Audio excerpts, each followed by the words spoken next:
아모스 2장 6절에서 8절. 여호와께서 이와 같이 말씀하시되 이스라엘의 서너 가지 죄로 말미암아 내가 그 벌을 돌이키지 아니하리니 이는 그들이 은을 받고 의인을 팔며 신앙켈레를 받고 가난한 자를 팔며 힘없는 자의 머리를 티끌 먼지 속에 발로 밟고 연약한 자의 길을 굽게 하며 아버지와 아들이 한 젊은 여인에게 다녀서 내 거룩한 이름을 더럽히며 모든 제단 옆에서 전당 잡은 옷 위에 누우며 그들의 신전에서 벌금으로 얻은 포도주를 마심이니라.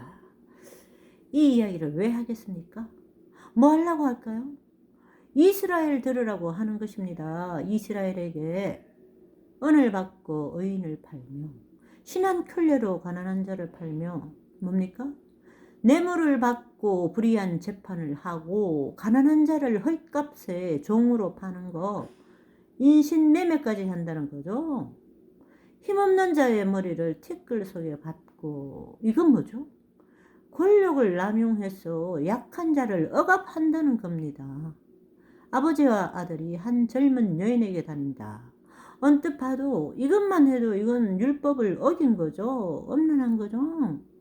아버지와 아들이 한 젊은 여인이랑 관계를 한다는 겁니다. 그런데 그것만 끝나는 것이 아니고 이방 신정은 바알신 성창들, 신전에 바쳐진 여자 창기들을 이야기하죠. 바알 신전에 가서 그 한 창기와 아버지와 아들이 거기에 관계를 하고 거기에서 뭐 했다는 이야기입니까? 예배를 드렸다는 얘기죠. 우상 숭배를 했다는 것입니다. 그래서 내 거룩한 이름을 더럽히며 8절에 전당 잡은 옷 위에 누우며 이스라엘의 가난한 사람들 옷은 낮에는 겉옷이고 밤에는 이 겉옷이 바로 이불이었습니다. 그런데 그 이불을 갖다가 돌려주지 않고 그래서 출애굽기에서는 전당 잡지 말라고 얘기했습니다. 해지기 전에는 돌려줘라. 그 사람에게는 최후의 보루이기 때문에 우리로 말하자면 의식주인데 집이 없는 사람은 그것을 덮고 자는 겁니다.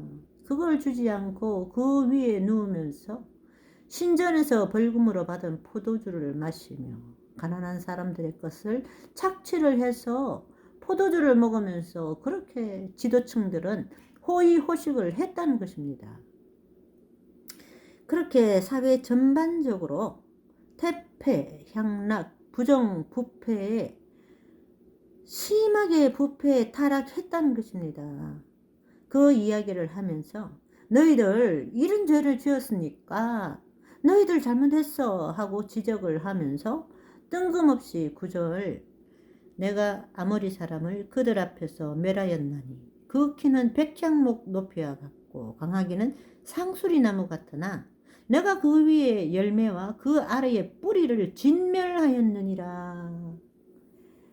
아모리 사람을 내가 너희들 앞에서 그들 앞에서 멸했는데 그 키는 백향목 높이고 강하기는 상수리나무 같다 그럽니다. 아모리 사람이 누구죠? 아모리는 족보를 보시면 노아의 자손 함의 아들 가나안의 후손 중에 아모리 족속이 납니다. 아모리 사람들의 키가 백향목과 같다 그랬어요. 백향목의 키가 몇이냐 하면 한 30m에서 40m 정도입니다. 사람의 키가 40m 정도 성경이 과장일까요? 상수리나무는 강하다는 표현이고 그만큼 크고 강한 민족이에요. 아모리 사람들이. 민수기 13장에 보시면 실제로 여호수아와 갈렙이 만났던 아낙자손, 이 아낙자손이 키가 얼마나 큰지 열정탐꾼은 자신들이 메뚜기 같다 그랬어요. 우리가 그 앞에 갔을 때. 그런데 거기 23절에 보시면 포도송이가 달린 가지를 베어서 둘이 막대기에 끼워 매고 여러분 그걸 어깨에 맨답니다. 우리는 그냥 포도 한 송이 정도는 손에 들잖아요. 그런데 그걸 갖다가 맨대요. 포도송이가 엄청나게 컸다는 얘기죠. 유전자 조작 기술이 그 당시에 있었던 거예요. 거인 네피림들에 의해서. 그러니까 사람도 크고 과일도 크고 그런 땅이었다는 겁니다.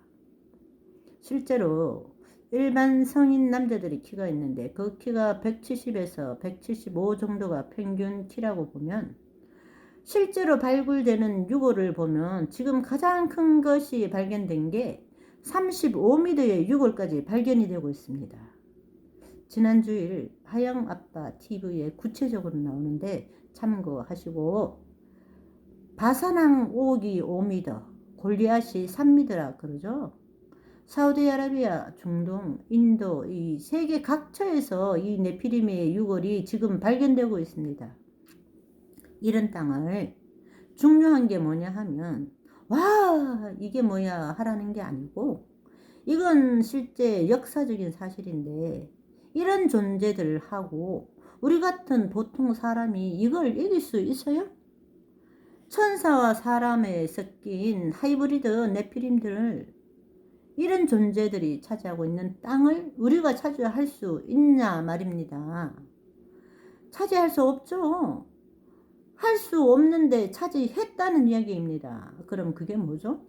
초자연적 기적이라는 거죠. 은혜라는 거죠. 그걸 강조하기 위해서 이야기했다는 겁니다. 그런 아모리 사람의 땅을 너희들이 차지하게 하였다. 그런데도 너희들이 또 그렇게 죄를 짓고 있어 그 이야기를 하는 겁니다. 자, 그렇게 해서 너희들 가운데 선지자를 나시린을 일으켰다. 이 말씀이 뭐냐 하면, 내가 너희들을 왜 불렀니? 너희들을 그 어려운 가운데 그 땅을 차지하게 하고 도저히 인간으로는 할 수 없는 기적을 주면서까지 그 땅을 너희들에게 준 이유가 뭐냐? 거룩하게 살라고, 너희들을 통해서 거룩한 나의 성품을 세상 가운데 보이라고, 그렇게 거룩한 민족으로 너희들을 불렀다. 나시린으로 세웠다는 것이 그런 뜻입니다. 그랬는데 너희들은 지금 어떻게 하니? 나시린한테 포도주를 마시게 해. 선지자에게 예언하지 말라고 그래. 그러면 어떻게 한다는 뜻입니까? 너희들을 심판하겠다 그 뜻이죠. 그래서 13절에 곡식단을 가득 실은 수레가 흙을 누름같이, 곡식단을 잔뜩 맨 수레가 흙을 누르면 흙이 어떻게 돼요? 꾹 눌리게 되죠. 그 밑에 우리가 들어가게 되면 어떻게 됩니까? 그냥 깔려 죽죠. 그렇게 너희들을 심판하겠다. 그 날을 너희들은 피할 수가 없어 말씀하시는 겁니다. 아모스의 직업이 목자, 가수원하는 사람이었잖아요. 농부였단 말입니다. 농부의 눈에는 그런 것이 보이는 거예요. 곡식단이니 뭐 그런 거. 앞으로도 계속 농부의 눈으로 보는 것이 나옵니다. 호세아 7장에 보시면 호세아는 뭐라고 이야기하냐 하면, 과자 만드는 자에 의해서 달구어진 화덕, 6절에 너희들은 화덕 같다. 아침에 피우는 불꽃, 7절에 화덕같이 뜨거워져서, 8절에 뒤집지 않은 전병. 자, 그러면 호세아의 직업은 무엇이었을까요? 요리사였다는 사람도 있지만 이걸 보면 우리들은 마음이 아파야 돼요. 호세아가 왜 이러고 있어요? 마누라가 바람나서 나갔잖아요. 도망갔잖아요. 그래서 뭐 하고 있는 겁니까? 애들 키우면서 지금 요리하면서 애들 뒤치다거리 먹을거리 하면서, 그러면서 하나님의 음성을 듣고 사람들에게 그것을 선포하는 거예요. 왜 이런 말을 하냐 하면, 성경은 전체적인 맥락에서 오류가 없어요. 하나님의 방향상에 오류는 없습니다. 그런데 하나님께서는 다양한 사람들을 쓰셨다 이겁니다. 다양한 사람들의 사고와 직업과 나이와 처한 환경, 이 모든 것을 다 쓰셨다는 것입니다. 그것을 보고 성경을 맥락에서 이해를 하시라는 거죠.